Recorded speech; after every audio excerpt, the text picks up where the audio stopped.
मित्रों नमस्कार।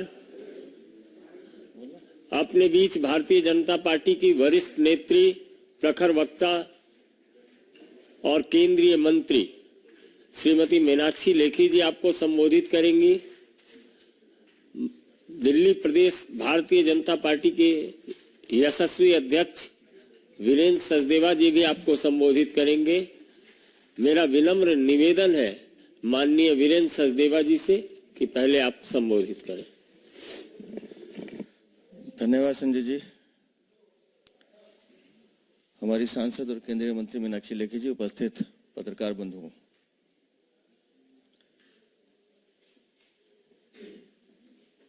दो दल जो एक दूसरे को ये साबित करने में लगे रहते थे कि कौन बड़ा चोर है, कौन बड़ा भ्रष्टाचारी है, किसने ज्यादा दिल्ली को लूटा है, आज उन दो दलों का गठबंधन चोर चोर मौसेरे भाई,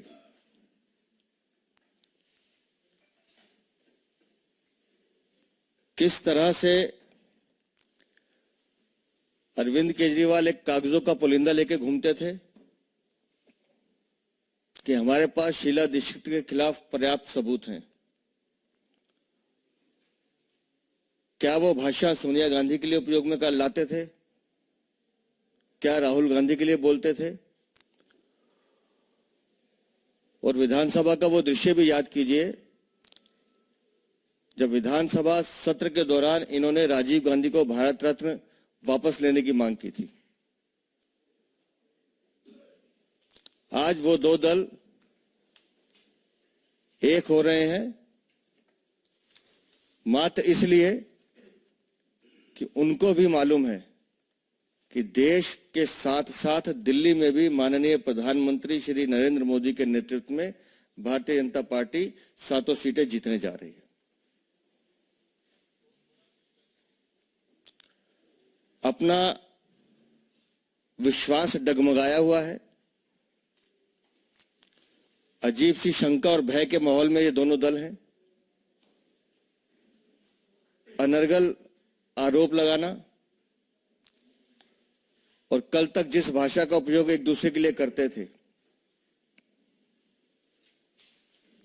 आज जब उन दोनों को साथ देखा तो संतोष होता है कि भ्रष्टाचारी एक दूसरे के कंधे पर चढ़कर निशाना साधने की कोशिश कर रहे हैं। लेकिन राजनीति का गणित इसके विपरीत होता है। दिल्ली में ये दोनों पार्टियां लोकसभा चुनाव में 0 पर हैं और 0 + 0 = 0। भारतीय जनता पार्टी का प्रत्येक कार्यकर्ता आज इस बात से उत्साहित है कि ये दोनों भ्रष्टाचारी दल एक हुए हैं। कल को इनको ये कहने का मौका ना मिले कि हमारे वोट कटे इसलिए भारतीय जनता पार्टी जीत गई। मैं दिल्ली प्रदेश अध्यक्ष होने के नाते कह रहा हूं, हेड ऑन, सामने से लेंगे हम। आइए, किसी और को 2-3 को जोड़ना तो जोड़िए साथ में।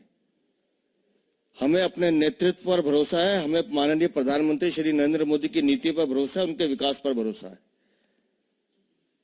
हमारे सांसदों ने दिल्ली में काम किया है, केंद्र की सरकार ने दिल्ली में काम करके दिखाया है और आपकी सरकार ने दिल्ली को लूटा है, भ्रष्टाचार किया और एक नहीं अनेकों घोटाले किए हैं। आपके भ्रष्टाचार के खिलाफ और माननीय नरेंद्र मोदी के नेतृत्व के साथ होकर दिल्ली की जनता वोट करेगी और आपको 7 सीटें हराएगी, ये हमारा विश्वास है। कीजिए गठबंधन। आज इस गठबंधन की घोषणा के बाद आज 4 और 3 की रेशो है। इन्हीं के विधायक इनसे पूछ रहे हैं कि विधानसभा में भी क्या 40 और 30 की रेशो होगी? तो वो 30 कौन से होंगे जो कटेंगे? 62 पार्टियों की पार्टी घुटने टेक रही है एक ऐसी पार्टी का जिसका एक भी विधायक नहीं है, मात्र इसलिए कि मेरी भ्रष्टाचार, मेरी चोरी छुप जाए इस गठबंधन की आड़ में। दिल्ली की जनता बहुत समझदार है, वो आपकी किसी भी चाल को कामयाब नहीं होने देगी और इन चोरों की बारात को बीच रास्ते में उतार के छोड़ेगी। भारतीय जनता पार्टी दिल्ली प्रदेश इस बात से बिल्कुल निश्चिंत है, हमारी पार्टी बिल्कुल निश्चिंत है कि हम अपने काम के बल पर, अपने कार्यकर्ताओं के दम पर और जनता के साथ मिलकर दिल्ली की 7 सीटें जीतेंगे, निस्संदेह रूप से जीतेंगे।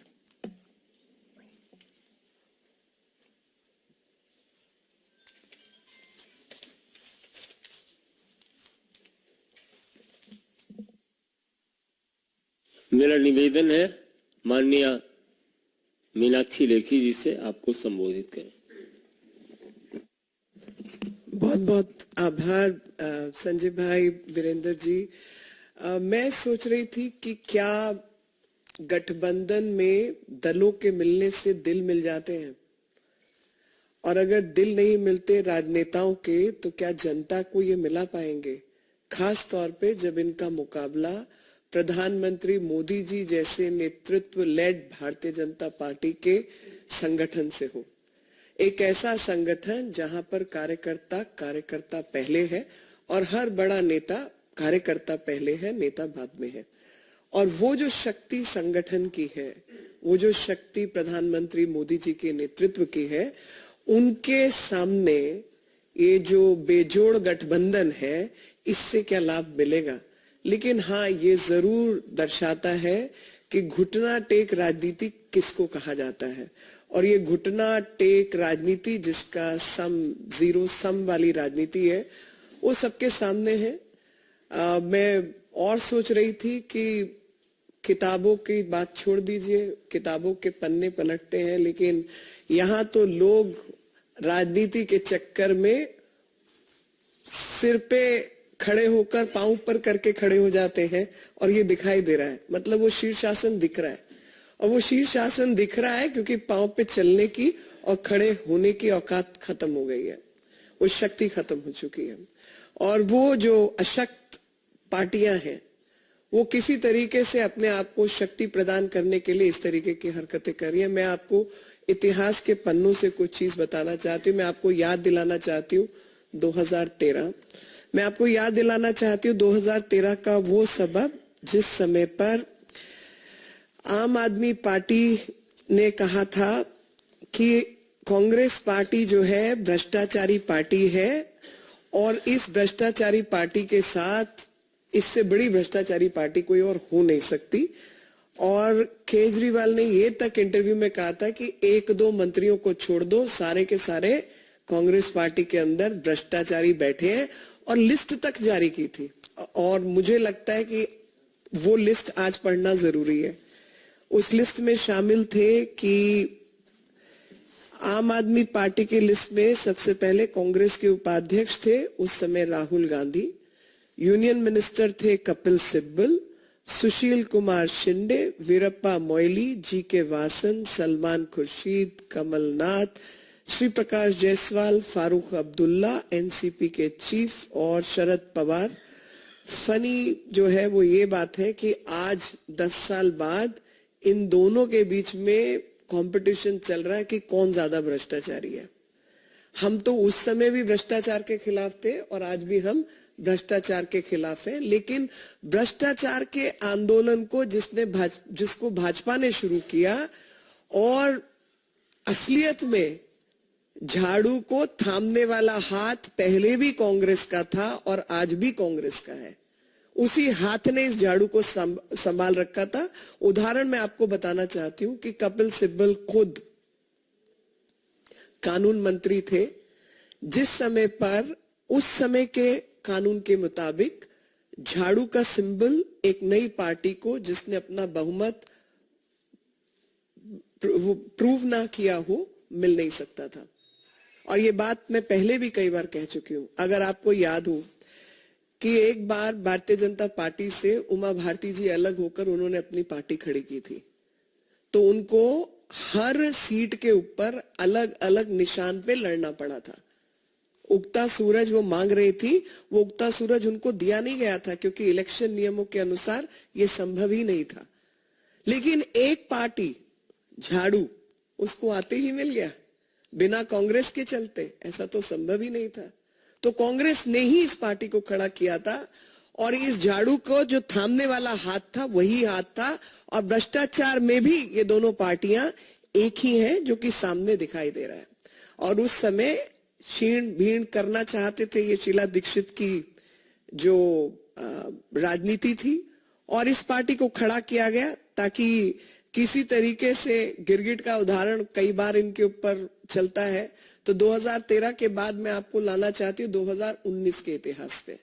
2019 के इतिहास में इन्होंने बच्चों की कसम खाई थी और उस बच्चों की कसम में कहा था कि मैं कभी कांग्रेस पार्टी से गठबंधन नहीं करूंगा। तो जो बात मैंने पहले कही थी, किताबों की बात छोड़ो, लोग पन्नों की तरह पलट जाते हैं और अपनी बातों से पलटने वाले जनता के मन और दिमाग से उतर जाते हैं। तो आज ये लोग जनता के मन और दिमाग से उतरे हुए लोग हैं, किसी तरीके से अपना राजनीतिक क्षेत्रफल ढूंढ रहे हैं, लेकिन उस क्षेत्रफल में जनता जो है वो ऐसे लोगों को कभी माफ नहीं करती। और इसके कई उदाहरण हैं हमारे सामने। इसका सबसे पहला उदाहरण है, कांग्रेस पार्टी ने पश्चिमी बंगाल के अंदर सीपीआई के साथ गठबंधन किया और पश्चिमी बंगाल में ये लोग साथ थे और केरल में एक दूसरे के खिलाफ थे। नतीजा आप सब बहुत अच्छी तरह जानते हैं। जो हारे हुए थके हुए लोग हैं उनके बहुत सारे और नमूने मिलते हैं। सबसे बड़ा नमूना उत्तर प्रदेश में मिलता है और उत्तर प्रदेश में मिलता है कि बुआ भतीजा साथ हो लिए और बाकी लोग भी साथ हो लिए। दिल्ली के अंदर जो 7 की पार्टी थी वो 3 पे उतर गई, 3 पे संभल गई और उत्तर प्रदेश में 17 से गुजारा चल रहा है। तो और उत्तर प्रदेश के जो नतीजे हैं उसमें भी पता चला कि इस गठबंधन के बाद भी जो लड़के इकट्ठे हो गए थे उसका नतीजा क्या हुआ और बुआ भतीजे का नतीजा क्या हुआ। मैं आपको एक आंकड़ा पेश करना चाहती हूँ। 2019 के लोकसभा चुनाव के अंदर दिल्ली में अकेले भाजपा को 56.86% यानी तकरीबन 57% का वोट शेयर मिला था।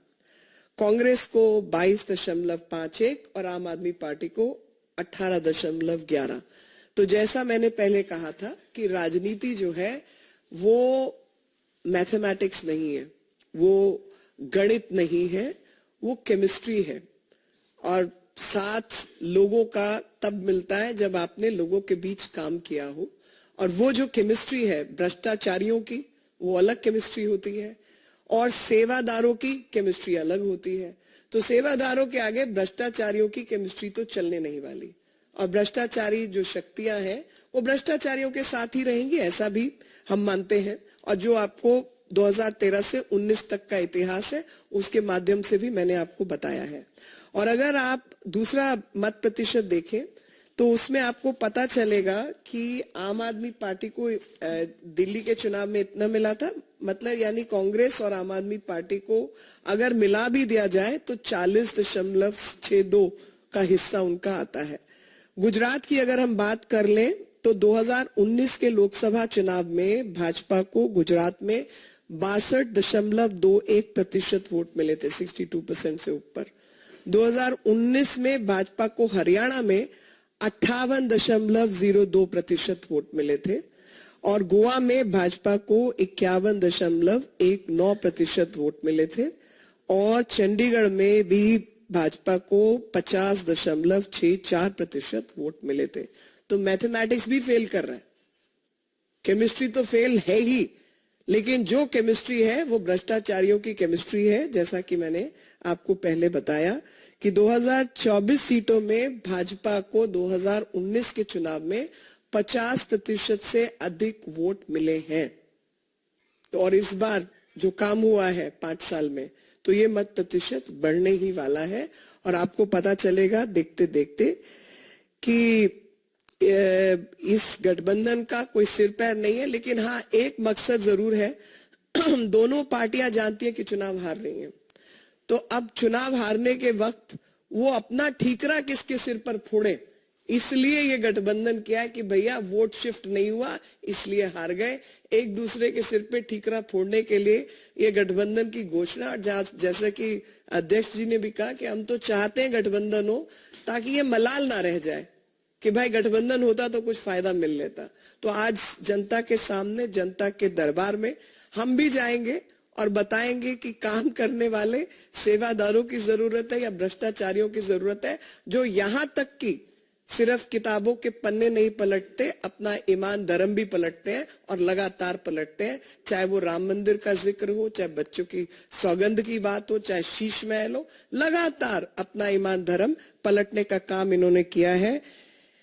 और ऐसा शराब का नशा ऐसा है कि केजरीवाल जी को नहीं छोड़ेगा, और उसी शराब के नशे में कि नशा कई घर उजाड़ देता है। तो जो आम आदमी पार्टी का शीश महल है और शराब का नशा है, उसने आम आदमी पार्टी का घर तो उजाड़ ही दिया है। और जो सिमटना है वो हम सब जानते हैं कि किस तरीके से ये असंवैधानिक ताकतें सिमट जाएंगी। आज मैं एक और विषय पर, जो दूसरा विषय उस पर थोड़ा सा कहना चाहती हूँ कि पूरे देश की जो जनता है, आप भली भांति जानते हैं कि संदेश खाली के अंदर जो कुछ चल रहा है उससे वहां की जनता और खास तौर पे महिलाएं जो हैं वो बहुत अधिक मातृशक्ति गुस्से में है और आक्रोश है। और उस आक्रोश का कारण यही है कि एक महिला मुख्यमंत्री के रहते लगातार महिला उत्पीड़न, विमेन ट्रैफिकिंग, खास तौर पे महिला और बच्चों का जिस तरीके से शोषण वहां पर हो रहा है, ऐसे में जो लगातार इस तरीके की अव्यवस्था बना रखी है, उसी के चलते भाजपा की महिला मोर्चा अध्यक्ष वानती श्रीनिवासन जी ने आज एक कॉलेज स्क्वायर से कैंडल मार्च का भी जो है वो निकाली है। और पीछे मकसद एक ही है कि पुलिस का कर्तव्य है कि जो उत्पीड़ित है उसके साथ खड़ी हो और जो उत्पीड़न करने वाला है उसके खिलाफ खड़ी हो। लेकिन जो डीजीपी हैं पश्चिम बंगाल के, वो संदेश खाली में जाके बैठे हैं और वहां पर उत्पीड़न उन्हीं लोगों पर हो रहा है जो कि उत्पीड़न के खिलाफ संघर्ष कर रहे हैं। कुछ बच्चे जिनके 10th के बोर्ड के एग्जाम्स हैं उनको उठा लिया गया है। कुछ माताएं बहनें जो वहां बैठी हैं, लगातार उनके ऊपर केस पे केस बनाए जा रहे हैं। लेकिन शाहजहां, जो कि ममता बनर्जी जी के शासन काल का शाहजहां है, वो बादशाह शाहजहां तो वही कहीं कहां घूम रहा है किसी को पता नहीं है और उसके खिलाफ कोई कार्रवाई नहीं हुई है। जैसे पश्चिम बंगाल ना होकर पता नहीं कौन सी उसकी बपौती है कि वो अपने तरीके से वहां पर शासन को लताड़ सकता है और चल सकता है। 700 से अधिक महिलाओं के खिलाफ कंप्लेंट दर्ज हुई है और एक भी ऐसा दिन नहीं जाता जहां पर महिलाओं के खिलाफ, बच्चों के खिलाफ उत्पीड़न नहीं होता। पिछले 24 घंटे के अंदर एक नाबालिग जनजातीय बच्ची के साथ और एक 27 वर्षीय महिला के साथ बलात्कार हुआ है और ये बच्ची 9वीं कक्षा की छात्रा थी और हत्या की घटना भी हुई है।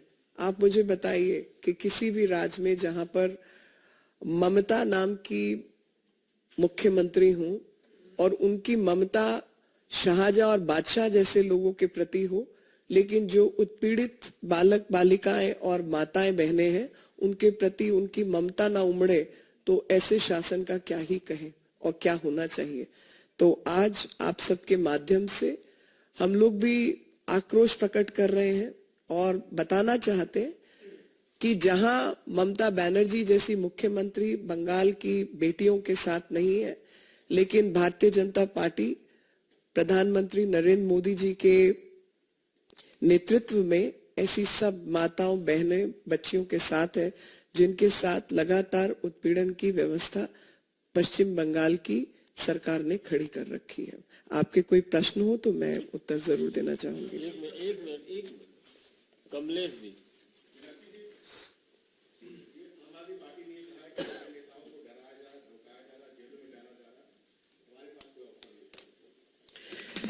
देखिए, ऑप्शन तो आप मुझे बताइए कि राम मंदिर के नाम पर जब इन्होंने ये कहा था कि मेरी नानी तो कतई बर्दाश्त नहीं करती कि वो मस्जिद के ऊपर राम मंदिर बनाओ, और ये व्यक्ति उसी मंदिर में चले जाते हैं, बच्चों की सौगंध खा लेते हैं, एफिडेविट फाइल करते हैं कि हम गाड़ी नहीं लेंगे, बंगला नहीं लेंगे, और 53 करोड़ की जनता की गाड़ी कमाई का शीश महल खड़ा कर लेते हैं। तो भैया, भ्रष्टाचारी नेता हैं, भ्रष्टाचारियों के साथ हैं, और लगातार भ्रष्टाचार की व्यवस्था ही खड़ी करने का काम इन्होंने किया है, और अपने आप को केवल इस जहमियत से बचाने के लिए ये गठबंधन हुआ है, क्योंकि ये दोनों जानते हैं कि ये चुनाव हार रहे हैं, और चुनाव हारने का ठीकरा कहां फोड़ना है, इसलिए इन्होंने किया है, ना कि जनता के चलते। Anando TV 9 please, Anando TV 9।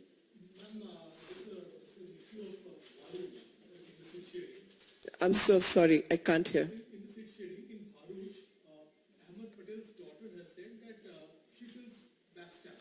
थोड़ी देर बाद ले लेंगे इस क्वेश्चन को।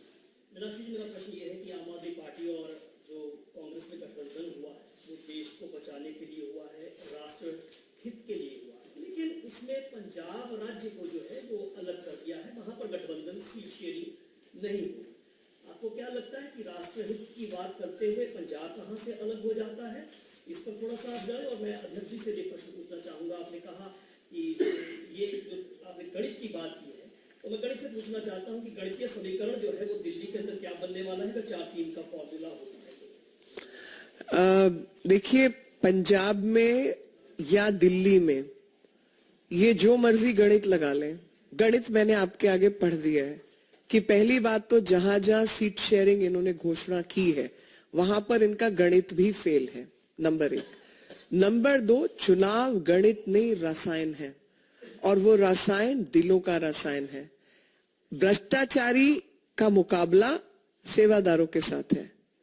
एक भ्रष्ट पार्टी के लोग जो लगातार अपनी आत्मा, जनता की आत्मा से खिलवाड़ करते हैं और अपने जो मापदंड तय करते हैं उसे सांप की केचली की तरह उतार के फेंकते जाते हैं। तो ये वही सांप है, केचली विहीन, केचली उतर चुकी है, सामने दिखाई दे रहे हैं कि भ्रष्टाचार के अलावा देश के साथ गद्दारी के काम करने के अलावा, क्योंकि जनता की गाड़ी कमाई से आप इस तरीके के काम कर सकते हैं क्या? आप हर चीज के अंदर भ्रष्टाचार कर सकते हैं, और हर चीज के अंदर भ्रष्टाचार जो जल थल नभ हम कांग्रेस के समय पर कहते थे, इन्होंने तो कांग्रेस को भी पीछे कर दिया। तो भ्रष्टाचारियों का ही गठबंधन होगा।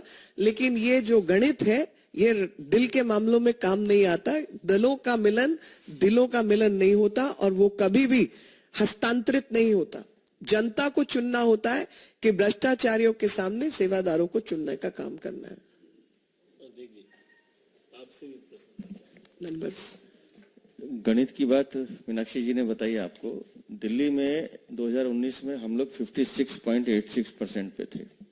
उन दोनों की परसेंटेज भी आपने सुनी, और मैं निश्चित रूप से कह रहा हूं कि मुझे दिल्ली की जनता पर भी भरोसा है, अपने कार्यकर्ताओं की ताकत पर भी भरोसा है।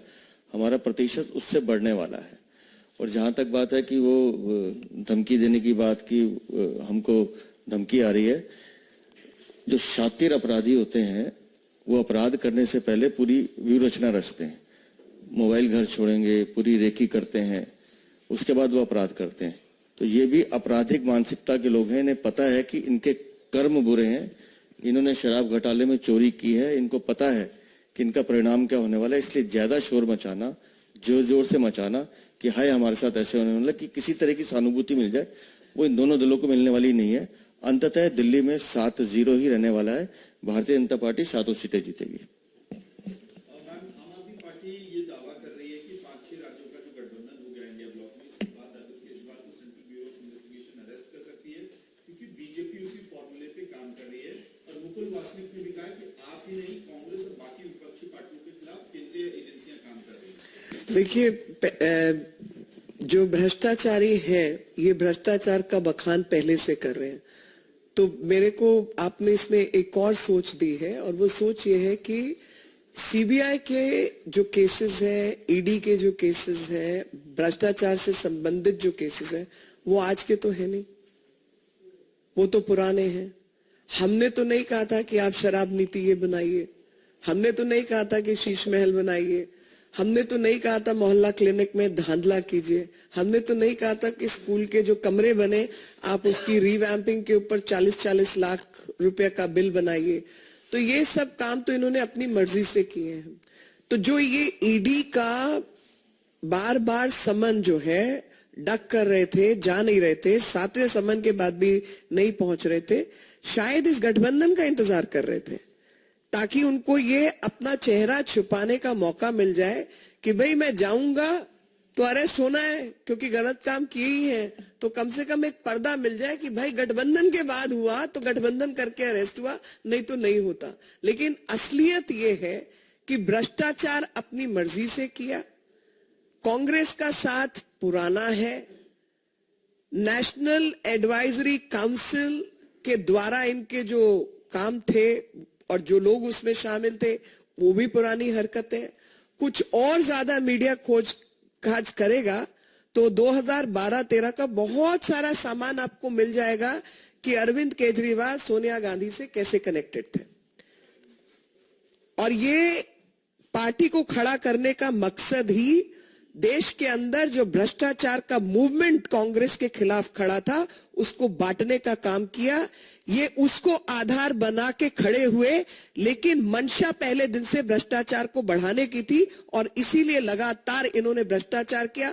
और इस 10 साल तक जो समीकरण चला वो आप जानते हैं, हम जानते हैं, सब जानते हैं, लेकिन आज वो समीकरण जनता के सामने आ गया है कि झाड़ू को हमेशा से हाथ ने ही थामा हुआ था और अगर नहीं थामा होता तो झाड़ू का निशान कभी इस पार्टी को मिल नहीं सकता था।